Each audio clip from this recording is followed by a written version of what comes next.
So I want to get to people's stories. Who's the pilot of that aircraft? Who's the pilot of the aircraft that's parked in front of the Coliseum?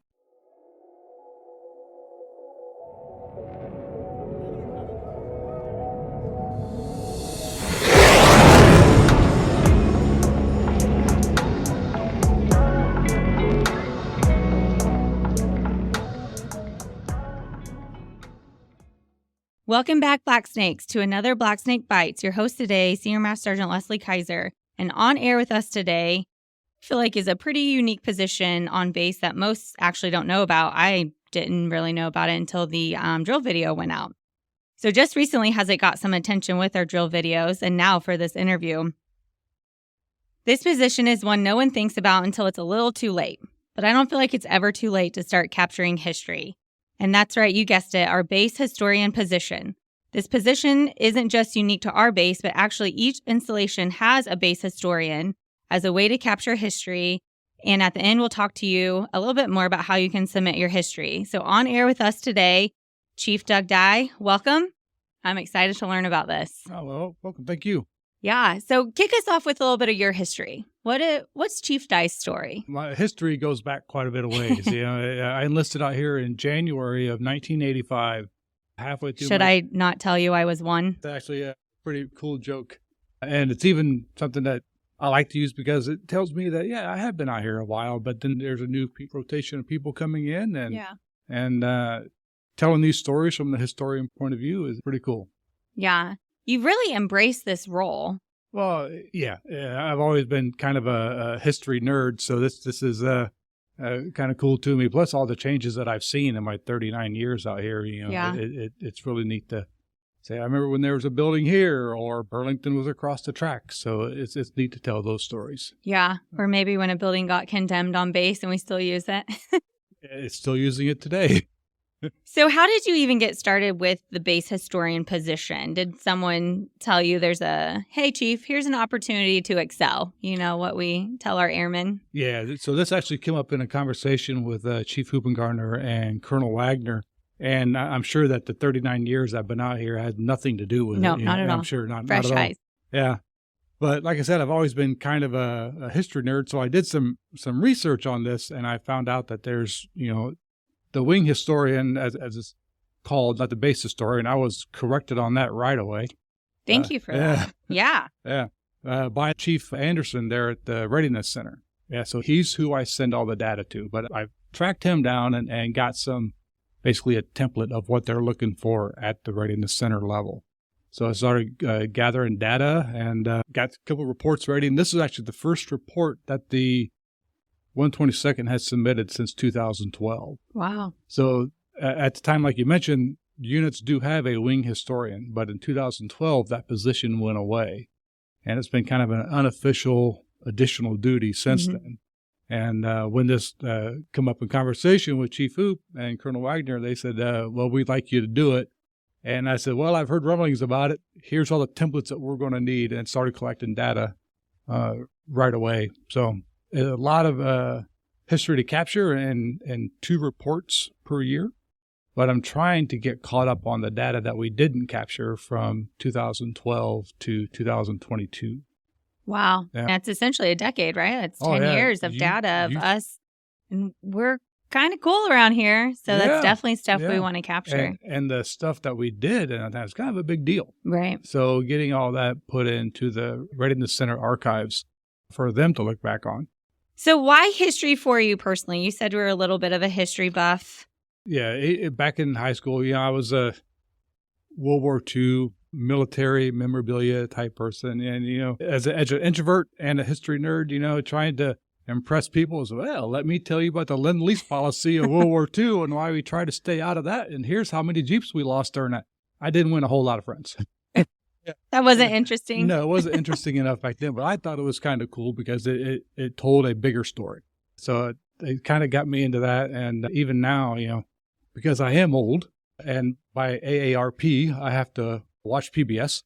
So watching some of the history channels and everything and shows like Finding Your Roots, and it talks about the individual stories on those. And those are the ones that the aspect of history that's always intrigued. So It's almost like why it should be important to us. It is our story. Each one of us have our own history. Exactly. Yeah.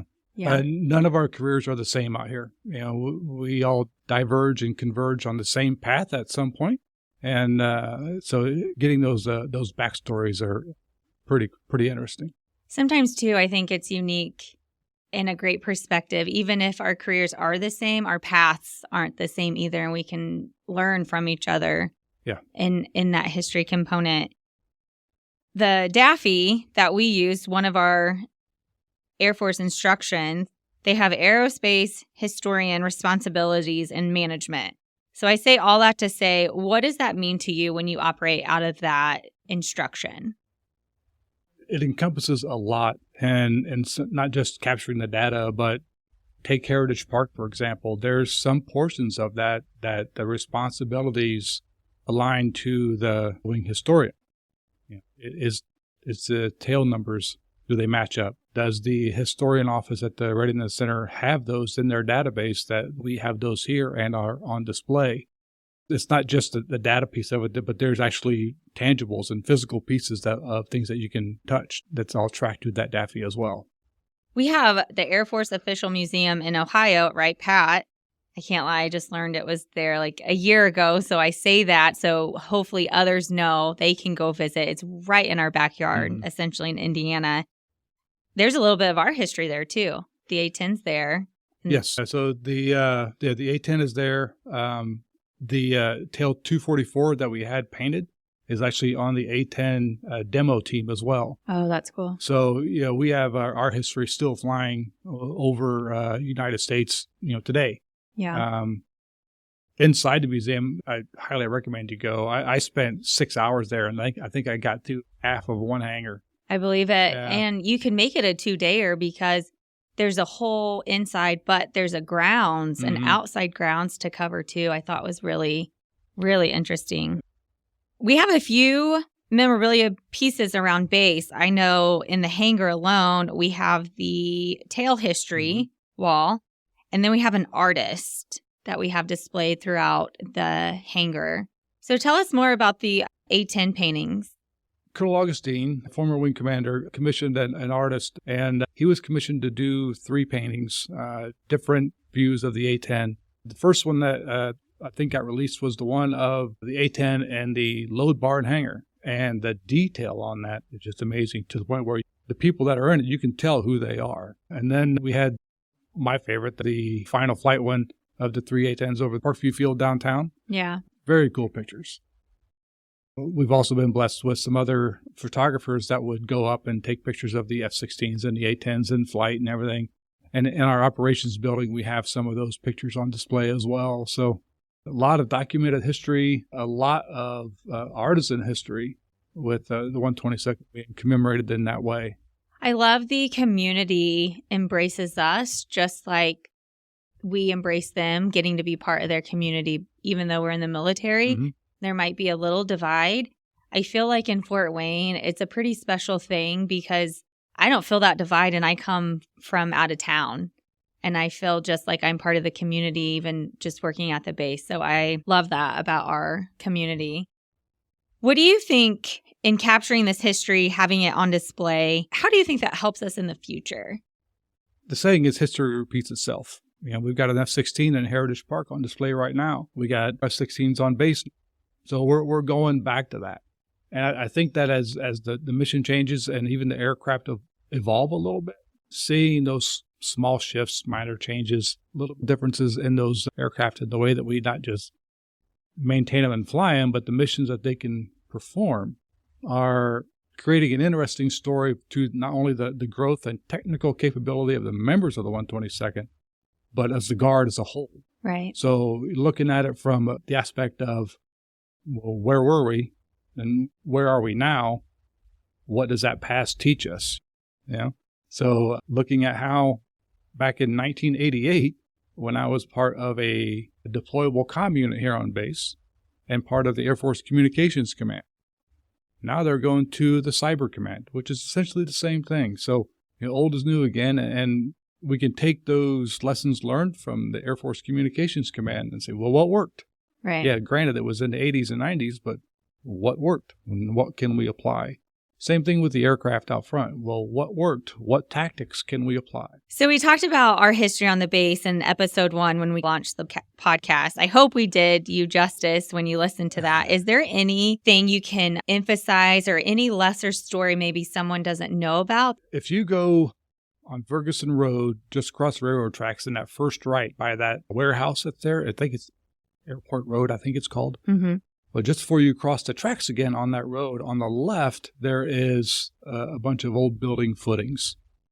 And those footings are the barracks and offices of the original 122nd Fighter. Huh. So at one time, we was all over on one side of the tracks. And for those that have ever crossed the tracks and been stuck, it's nice to have that accessibility to the wing 24/7, true, without being worried about getting stopped by a train. That's a little bit of the base aspect. And talk about our crest a little.